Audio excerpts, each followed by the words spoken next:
Hello traders, FX Pip Collector here. Today is Thursday, May 16th, and this is my recap of the top videos of the day. And the pound US dollar came in number 2 today, so we're going to do a quick recap.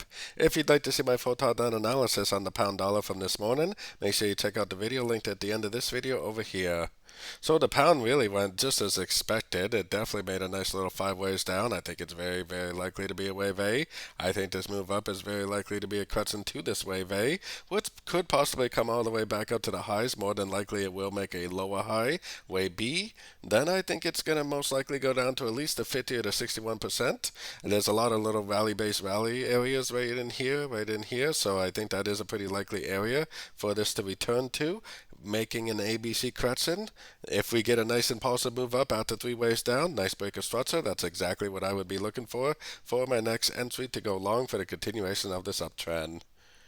So don't forget to join my free Discord channel, which is linked down here in the corner. And don't forget to check out my membership program that gives you access to all my daily live trading sessions. And it gives you access to all my swing trade setups that I share with the group at the time of entry by signing up at my website, fxpipcollector.com.